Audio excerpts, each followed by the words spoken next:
ഞങ്ങൾ തിരിച്ചു വന്നത് ഞങ്ങളുടെ നാട്ടിൽ തന്നെ പ്രവർത്തിക്കുന്ന പ്രതീക്ഷ പെയിൻ ആൻഡ് പാലിയേറ്റീവ് എന്ന് പറയുന്ന മൂന്നിയൂരിലെ ഒരു ഫ്രീസറിലേക്കാണ്. ആ പ്രതീക്ഷ പെയിൻ ആൻഡ് പാലിയേറ്റീവിന്റെ ഫ്രീസറിലേക്കാണ് അദ്ദേഹത്തെ ഇറക്കി വെക്കുന്നത്.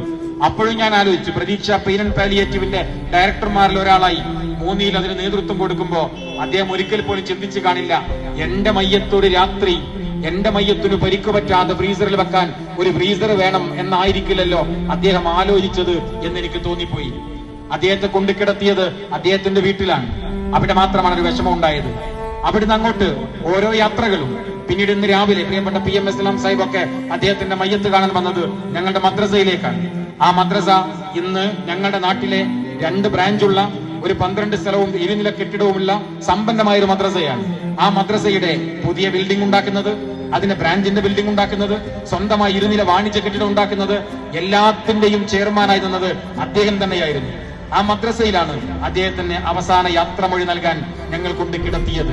നോക്കൂ, അവിടെ ഞങ്ങളെ പള്ളിയിലേക്ക് കൊണ്ടുപോകുമ്പോൾ, ഞങ്ങളുടെ ഒരു പഴയ പള്ളിയായിരുന്നു, ആ പള്ളിയെ പൂർണ്ണമായി അത് ഒരു പക്ഷേ മൂന്നിയിലെ തന്നെ ഏറ്റവും പ്രൗഢമായ മസ്ജിദുകളിൽ ഒന്നായി ഞങ്ങളുടെ നാട്ടിലെ ചെറിയ മസ്ജിദിനെ മാറ്റുമ്പോ ആ മസ്ജിദിന്റെ പ്രൗഢിയിലെ മിമ്പറിന്റെ താഴെ മയ്യത്ത് വെച്ച് ആയിരക്കണക്കിന് പേർ വന്ന് അദ്ദേഹത്തിന് വേണ്ടി പ്രാർത്ഥിച്ചുകൊണ്ട് മയ്യത്ത് നമസ്കാരത്തിന് നേതൃത്വം കൊടുക്കുമ്പോ ആ മസ്ജിദും അദ്ദേഹം ഉണ്ടാക്കി വെച്ചതാണ്, അദ്ദേഹത്തിന്റെ നേതൃത്വത്തിൽ ഉണ്ടാക്കിയതാണ് എന്ന് പറയുമ്പോ വലിയ അത്ഭുതമുണ്ട്, വലിയ സന്തോഷമുണ്ട്.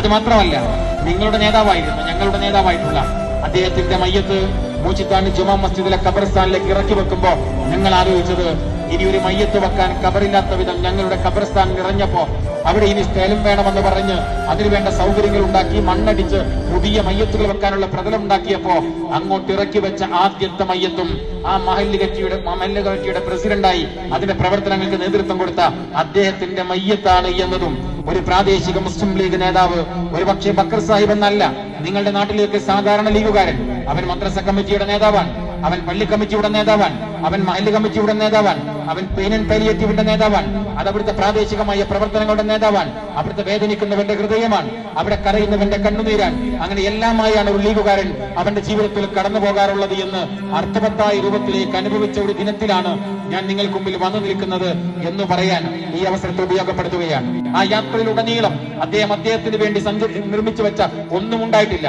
കടന്നു വന്ന പാതകൾ, ഞങ്ങൾ കടന്നു വന്ന റോഡുകൾ അദ്ദേഹം വെട്ടി ഉണ്ടാക്കിയ റോഡുകളാണ്. അദ്ദേഹത്തിന്റെ മയ്യത്തുമായി കടന്നു വന്ന വഴികൾ മുഴുവൻ അദ്ദേഹത്തിന്റെ പ്രസിഡന്റായ കാലത്ത്, പഞ്ചായത്ത് പ്രസിഡന്റായ കാലത്ത്, വാർഡ് മെമ്പറായ കാലത്ത് അദ്ദേഹം ഉണ്ടാക്കി വെച്ചതാണ്. ഒന്നും അവനവന് വേണ്ടിയിട്ടല്ല, നാടിന് വേണ്ടിയിട്ടായിരുന്നു, മറ്റുള്ളവർക്ക് സഞ്ചരിക്കാൻ വേണ്ടിയിട്ടായിരുന്നു. ഒരു പക്ഷേ അദ്ദേഹത്തിന്റെ ഭൗതിക ശരീരവുമായി മയ്യത്തുമായി ഞങ്ങൾ കടന്നു പോകുമ്പോ, ആ വഴികളിലൂടെ പോകുമ്പോ എന്റെ മനസ്സിൽ മുഴുവൻ നിറഞ്ഞത് ആർക്കോ വേണ്ടി തയ്യാറാക്കി വെച്ച വഴികളിലൂടെ അവസാന യാത്രയുമായി അദ്ദേഹം കടന്നുപോയി എന്നാണ്.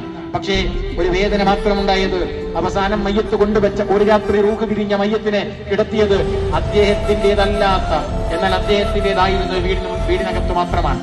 അവസാനം ജീവിതത്തിലെ യാത്ര പോകുമ്പോ സ്വന്തമായി ഉണ്ടായിരുന്ന വീട് പോലും മറ്റുള്ളവർക്ക് വേണ്ടിയുള്ള ഓട്ടത്തിനിടയിൽ മറന്നു പോവുകയും, എന്നാൽ മറ്റുള്ളവർക്ക് വേണ്ട എല്ലാ സഞ്ചാരപാതകളും തയ്യാറാക്കി വെച്ച് യാത്ര പോവുകയും ചെയ്ത ബക്കർ സാഹിബിന്റെ ഓർമ്മകൾ തുടിച്ചു നിൽക്കുന്ന ഇന്നലെയും ഇന്നുമാണ് എന്റെ നാട്ടിലും നാട്ടുകാർക്കുമുള്ളത്.